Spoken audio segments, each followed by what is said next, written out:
Oke, Assalamualaikum warahmatullahi wabarakatuh. Apa kabar Pak Yuda? Semoga selalu dalam keadaan sehat walafiat. Jadi, perkenalkan, sebelumnya nama saya Ari Sandiko. Video ini saya buat untuk kepentingan pemenuhan salah satu syarat dari ujian mid exam mata kuliah yang Bapak ampu, yaitu Financial Management and Policy, untuk melengkapi PDF, PowerPoint, dan juga Excel calculation yang akan saya submit bersama. Eh, Izin saya share screen. Iya, jadi terkait dengan ujian mid exam Bapak kan ada 3 soal ya. Yang pertama terkait dengan untuk melihat kondisi finansial perusahaan itu sendiri atau melakukan financial analisis, kemudian kita melakukan stock valuasi. Yang kedua, ini soal yang terpisah, kita melakukan bond valuation. Dan yang ketiga itu kita melakukan perhitungan cost of capital. Nah, untuk saya di sini mendapat diassign untuk menganalisa perusahaan HM Sampurna atau kode sahamnya itu sendiri adalah HMSP. Nah, untuk saya langsung go through ke soal yang pertama ya Pak, nanti mungkin saya akan jump ke beberapa file dari PDF dan Excel. Jadi untuk mengukur, menganalisa perusahaan ini, saya melakukan pendekatan untuk menghitung beberapa rasio-rasio penting yang umum, yaitu ada 5 rasio di sini yang saya hitung. Yang pertama dari sisi likuiditasnya, kemudian dari sisi aktivitasnya, lalu dari sisi solvensinya atau yang terkait debt, kemudian dari sisi profitability, dan juga yang terakhir dari sisi marketnya. Dan untuk setiap rasio di sini rata-rata saya hitung 2 sampai 4 rasio untuk aspek-aspek tersebut. Nah, yang pertama mungkin dari sisi likuiditas itu ya di sini. Oh ya, saya untuk time range-nya di sini saya ambil 5 tahun ke belakang untuk melihat trendnya. Jadi tidak hanya di current year saja. Kemudian saya juga mengambil data terakhir dari komparasi dengan industri itu sendiri. Jadi kalau HMSP ini karena dia rokok, dia industri ini satu kompetitornya itu adalah seperti gudang garam, WIM, dan lain-lain gitu ya. Nah, dari sisi likuiditas sendiri, di sini bisa kita lihat ya, dari 2021 ke 2025, selama 5 tahun, memang dia sedikit mengalami penurunan, meskipun secara level dia ada di range yang cukup stabil di sekitar 1,8 sampai 1,7. Dan dia ini agak jauh dari industri average yang mencapai 2,7 gitu ya. Artinya, meskipun ini bisa dibilang cukup baik, bahwa untuk $1 hutang lancar itu bisa di-cover kurang lebih sampai 1,8 aset lancar gitu ya. Namun dari sisi quick ratio, di sini di mana perhitungannya kita mengeksklud salah satu aset lancar yaitu inventory, ini nilainya cukup jauh turun. Dari tahun 2001 ke tahun 2025 itu ya, decline sekitar 0,2. Nah, meskipun dia sedikit lebih tinggi dibanding industri. Jadi artinya untuk $1 hutang lancarnya itu memang tidak bisa di-cover full oleh $1 aset lancar. Artinya dia harus mengutilisasi atau menjual inventory dia jika dia harus mengcover utang jangka pendeknya. Yang kedua, kita masuk ke aspek activity ratio. Di sini saya melihat dari aset turnover-nya, receivable turnover, dan juga dari aspek inventory-nya itu sendiri. Yang pertama, dari aspek aset, dia nilainya meningkat dari 2001 ke 2025, dan dia lebih tinggi dari rata-rata industri. Nah, ini menandakan bahwa dia itu bisa mengenerate revenue lebih efisien gitu ya dibanding industri dengan aset yang dia gunakan gitu. Kemudian kalau dari sisi receivable turnover atau seberapa sering sih sebenarnya piutang itu berputar dalam 1 tahun berjalan, ini nilainya setelah 2021 mengalami penurunan yang cukup signifikan dari 41,8 ke 34,2. Dan dia pun juga ada di bawah rata-rata industri dengan nilai 40,1 gitu ya. Nah, ini memang menandakan bahwa si HMSP ini punya collection period yang lebih lambat dibandingkan dengan rata-rata industri. Mungkin ini bisa menjadi mengindikasikan adanya permasalahan pada collection period atau di credit manajemennya itu sendiri. Nah, kalau dari sisi inventory, days inventory-nya ini dia meningkat selama 5 tahun terakhir, meskipun dia lebih rendah dari rata-rata industri. Jadi kalau days inventory ini menandakan kan berapa lama persediaan itu terjual gitu ya. Artinya semakin cepat, semakin sebenarnya dia semakin bagus gitu. Sedangkan dari si inventory turnover, dia nilainya juga gradually menurun dari 2001 ke 2025, dan dia itu jauh, bahkan bisa 2 kali lipat dari rata-rata industri ya. Nah, ini mengindikasikan hal yang bagus, artinya semakin sering dan cepat inventory berputar, artinya dia itu punya inventory management yang bagus gitu ya. Kemudian kita masuk ke solvency ratio. Saya make sure ini sudah rekam. Oke. Dari sisi solvency ratio, dia punya debt to equity ratio sebenarnya quite stable di 0,8 sampai 0,9 gitu, dan ini jauh, bahkan hampir triple dari rata-rata industri itu sendiri. Artinya dia sebenarnya punya rasio yang hutang yang cukup tinggi dibandingkan dari sisi debt to asset juga bisa double gitu ya dari rata-rata industri. Artinya ini mengindikasikan dia itu mengutilisasi atau dia punya hutang yang signifikannya lebih tinggi daripada rata-rata industrinya. Dan ini setelah saya lebih dalam, memang banyak hutang itu di hutang dagang instead of hutang-hutang yang bersifat interest bearing, yang bersifat hutang yang terkait dengan bunga gitu ya. Dari sisi profitability, dia secara gross margin profit dan juga net profit margin bisa kita lihat ya, dia sebenarnya agak stable ya di selama 5 tahun gross margin, dan dia itu sebenarnya mirip-mirip di angka dengan peer-nya atau industrinya. Artinya memang secara stabil selama 5 tahun HMSP ini bisa memaintain angka cost dan sisi revenue-nya itu dengan cukup baik ya. Artinya tidak banyak berfluktuasi, meskipun kalau dari sisi quantity atau value itu mungkin berfluktuasi, tapi secara perbandingan dengan sales dan juga net profit dengan sales, dia cukup stabil. Nah, dari sisi return on asset di sini dia punya angka yang juga cukup stabil di 0,13, pernah di 0,15, dan dia lebih tinggi dari rata-rata industrinya. Kemudian dari return on equity-nya juga dia quite stable ya, meskipun dia bergerak di 0,2 sekian, dan dia lebih tinggi daripada industri. Artinya ini mengindikasikan bahwa si HMSP ini bisa mengenerate return atau profit yang lebih baik dibanding industrinya, mengenerate profit dari aset dan ekuitas yang digunakan.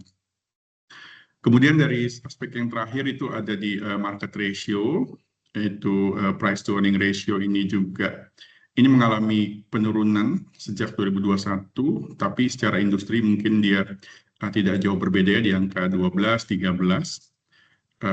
Dari sisi earning per share, dia juga mengalami penurunan terutama sejak tahun 2023. Kemudian dari sisi dividen, dia bisa dibilang consistently membagi dividen ya. Jadi rata-rata memang 5-8% dividen yield-nya. Nah, ini mungkin kalau 2024-2025 karena harga saham itu cenderung jatuh gitu ya, termasuk HMSP ini, jadi yield-nya itu kalau dibanding harga sahamnya itu mungkin cenderung lebih besar gitu. Meskipun kalau secara earning ya per share itu turun gitu ya, bisa dilihat di sini. Gitu. Dan memang keduanya ini kalau saya lihat terutama dividennya itu lebih konsisten, lebih tinggi dibanding industri gitu ya. Nah, itu mungkin kesimpulan untuk secara financial health untuk si HMSP ini. Kemudian saya mau jump ke stock valuation dari si HMSP ini. Jadi sebagaimana yang pernah kita pelajari di kelas Bapak, kita di sini saya menggunakan untuk valuasi sahamnya itu tiga pendekatan. Yang pertama dari dividend discount model, atau kita melihat sebenarnya berapa sih intrinsic value dari saham, dari ekspektasi dividen yang akan dibagikan di masa depan. Kemudian yang kedua dari aspek price to earning multiple approach. Nah, ini relative approach sebenarnya kepada harga saham per lembar. Dan juga saya juga memberikan pendekatan yaitu dari analis apa namanya, ke analis rating gitu di sini. Jadi sumber yang saya ambil itu dari Stockbit. Jadi ini kebetulan di 2 April itu harga saham saat itu 735. Nah, ini sumber-sumber yang saya gunakan.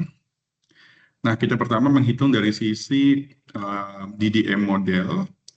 Yang pertama yang harus kita cari di sini tentunya yang penting itu adalah bagaimana kita mencari aspek G-nya atau growth-nya. Nah, pendekatan yang saya pakai di sini, saya mengambil data 20 tahun dividen history dari si HMSP ini.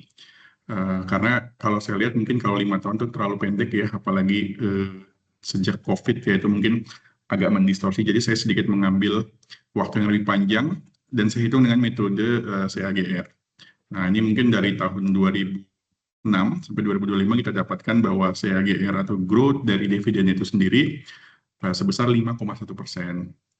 Nah, namun kalau saya berlakukan riset, memang growth 5% itu untuk rokok industri tobacco ini memang sedikit terlalu optimis gitu ya. Jadi saya sedikit melakukan adjustment karena memang di 1-2 tahun terakhir ini industri tobacco itu mengalami pressure ya, terutama dari kenaikan cukai itu di tahun 2025 itu saya tahu rata-rata 10%. Kemudian adanya demand yang menurun karena memang ekonomi kita juga lagi declining, dan juga adanya isu health gitu ya. Jadi demand-nya juga menurun. Jadi di situ saya mengadjust 10% dari average kenaikan cukai di 2025.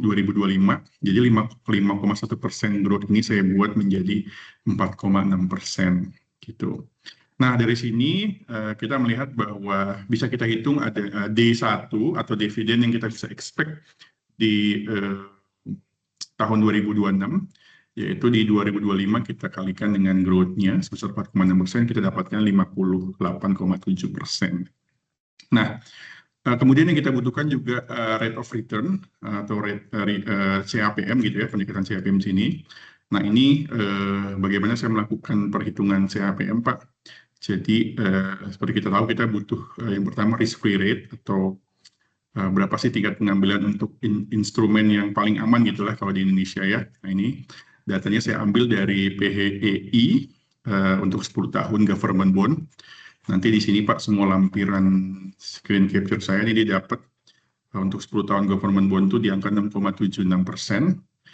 Kemudian kita butuh angka beta stock atau sensitivity saham HMSP sendiri selama 5 tahun dibandingkan dengan market atau IHSG. Nah, ini juga didapat sebesar 0,68%.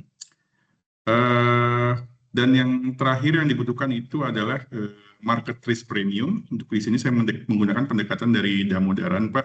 Jadi untuk Indonesia, nah di sini kita dapat sebesar 6,69% gitu. Jadi perhitungan rate of return atau CAPM untuk si HMSP itu sendiri sebesar 11,31%.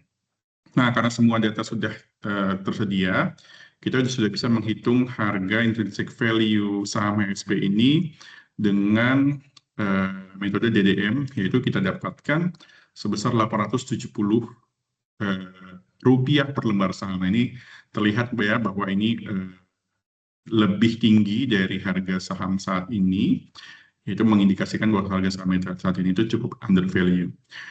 Yang kedua, dengan metode price earning approach, multiple approach, ini yang pertama kita sudah dapat harga earning per share untuk forecast 2006-nya, Pak. Ini saya dapat dari Stockbit, itu dari konsensus analis didapatkan earning per share 2006-nya itu diekspektasikan sebesar 78,47. Kemudian secara historically di 2025, saya mengambil price to earning untuk HMSP itu sendiri, kemudian untuk industri dan juga untuk sektor dari Stockbit. Nah, di sini kita bisa menghitung ya, cukup simpel, yaitu bagaimana harga stock price seharusnya itu kalau dibandingkan relatif dengan price to earning-nya itu adalah berapa gitu. Nah, ini ada di range 993 sampai 1001 gitu ya. Nah, ini mungkin ini screen capture-nya. Oh, sorry, belum. Jadi di metode ini juga mengindikasikan bahwa harga saham HSP karena itu juga under value. Kemudian yang ketiga, saya juga menambah analisis untuk dari analis rating, Pak, karena biasanya ini mereka juga melakukan perhitungan dengan metode yang jauh lebih kompleks, memperhitungkan banyak hal, termasuk metode DCF juga biasanya. Nah, ini mengindikasikan bahwa dari 14 analis, 12 itu merekomendasikan untuk buy, 1 hold, dan sell 1. Dengan range ekspektasi harga saham di 885 sampai 1260. Nah, dari situ mungkin saya bisa mengambil kesimpulan bahwa konsisten ya si HMSP ini dihitung dengan metode DDM, dengan PE multiple approach, dan juga analis dari beberapa analis saham, bahwa harga current itu memang under value. Nah, ditambah juga mungkin dengan kondisi market yang akhir-akhir ini lagi biris ya gitu ya Pak, lagi drop ditopang oleh kondisi geopolitik dan ekonomi di Indonesia.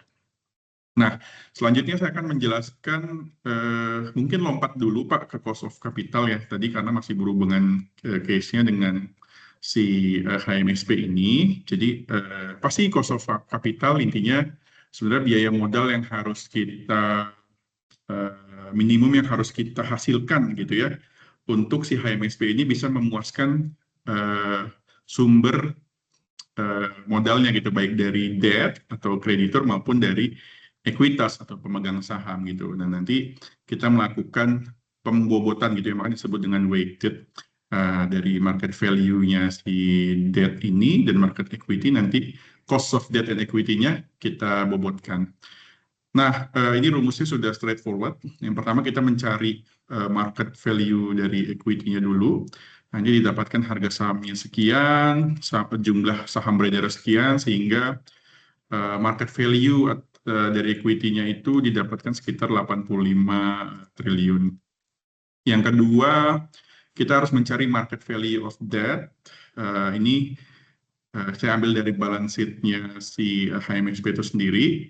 Yang kita ambil itu adalah hutang atau interest bearing liabilities, atau hutang-hutang yang punya implikasi terhadap bunga. Jadi kayak hutang-hutang yang nggak ada bunganya, kayak hutang dagang, hutang pajak, itu tidak masuk ke sini gitu ya.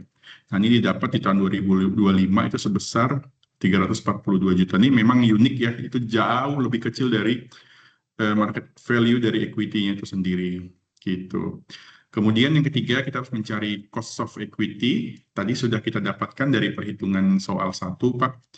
Ini CAPM ya. Jadi tinggal kita masukkan saja sebesar 11,31%. Kemudian dari sisi cost of debt, di sini saya membandingkan interest expense atau biaya bunga di balance di laporan keuangan dibandingkan dengan rata-rata interest bearing debt-nya. Ini saya ambil rata-rata opening dan ending di 2025. Didapat cost of debt-nya HNSP sebesar 10,72. Dan terakhir kita harus memasukkan pajak penghasilan Indonesia itu atau faktor T-nya sebesar 22%. Kenapa kita harus masukin? Karena pajak ini sifatnya itu deductible gitu ya. Hutang biaya interest ini sifatnya deductible bagi pajak gitu. Jadi harus kita excludekan di sini. Dari sini kita bisa dapat juga tadi ya bobot equity-nya ini besar banget 99,6% dan debt-nya itu hanya 0,4%. Dari sini WACC-nya bisa kita dapat sebesar 11,30%. Nah, ini indikasinya unik ya, si HMSP ini memang terkenal perusahaan yang anti hutang gitu ya, artinya anti hutang yang bunga gitu, memang sangat majority di drive oleh equity, artinya 99% financing dari perusahaan ini didanai oleh apa namanya si ekuitas itu sendiri oleh para pemegang saham. Selanjutnya, saya akan jump ke soal kedua atau terakhir, Pak, terkait dengan bond valuation. Nah, ini Bapak memberikan dua soal, bukan dua soal, dua bond yang harus saya putuskan kalau saya sebagai investor, apakah saya mau membeli bond yang pertama atau bond yang kedua, atau bahkan tidak sama sekali gitu. Nah, di sini saya mendapat paket yang 2B. Yang pertama ada bondnya itu dari BSD atau Bumi Sukung Damai. Ini informasinya cukup jelas gitu ya, bahwa dia tenornya itu 7 tahun, punya kupon rate atau interestnya itu 6,75%, kemudian frekuensi pembayaran bunganya itu 3 bulan sekali. Jadi kalau 7 tahun ya nanti akan terima 28 kali gitu ya kalau kita bondholder.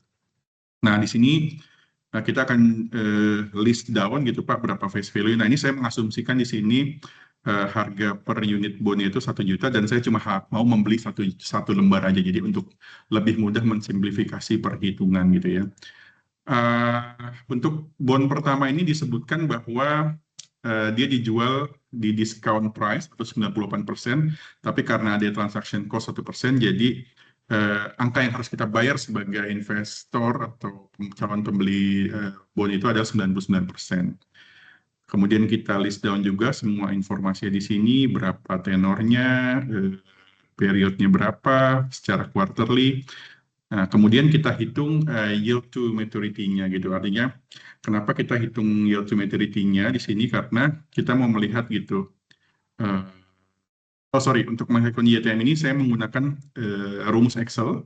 Di Excel kita menggunakan rumus IRR gitu Pak, karena kan konsepnya sama ya, artinya berapa sih sebenarnya tingkat diskon yang harus kita dapatkan agar membuat cash flow ke depan itu secara present value itu nilainya sama dengan uang yang akan kita investasikan gitu. Nah, ini juga di sini Pak rumus IRR-nya. Ini schedule-nya dari mulai initial price-nya sampai pembayaran kupon terakhir plus prinsipalnya, didapatkan yield to maturity-nya atau YTM-nya adalah 6,93% gitu. Nah, pertanyaan selanjutnya adalah apakah 6,93% ini adalah return yang menarik untuk kita beli gitu ya.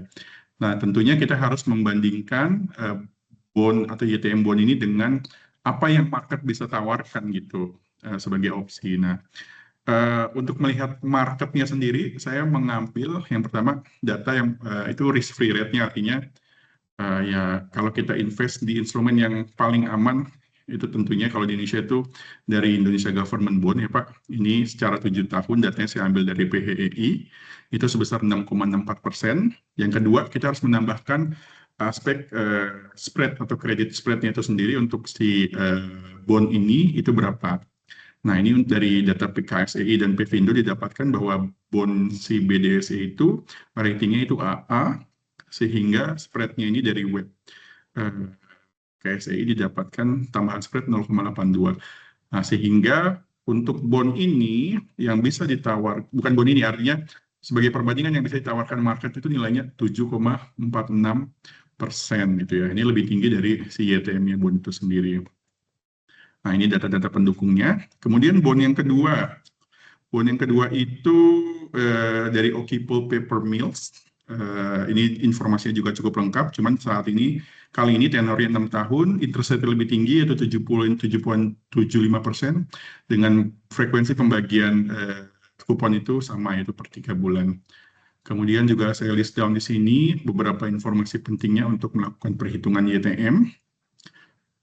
Sama, perhitungan YTM saya lakukan dengan pendekatan IRR, sehingga didapatkan bahwa pengembalian atau di mana NPV masa depan itu sama dengan uang yang kita investasikan sekarang adalah 7,13% untuk si bond yang kedua.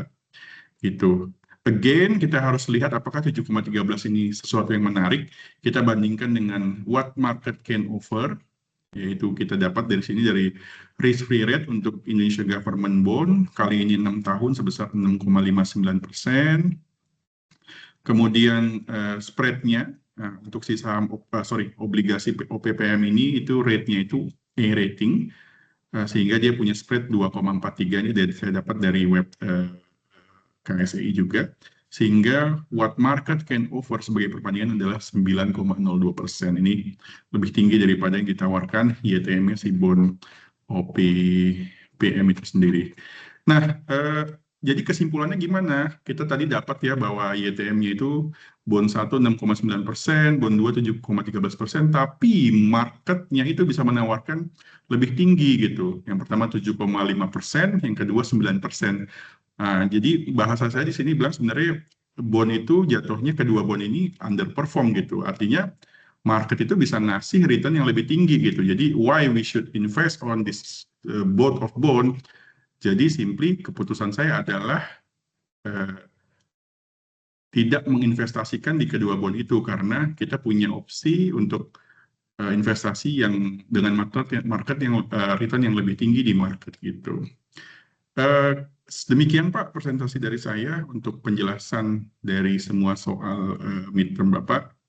Semoga cukup jelas dan terima kasih. Assalamualaikum warahmatullahi wabarakatuh.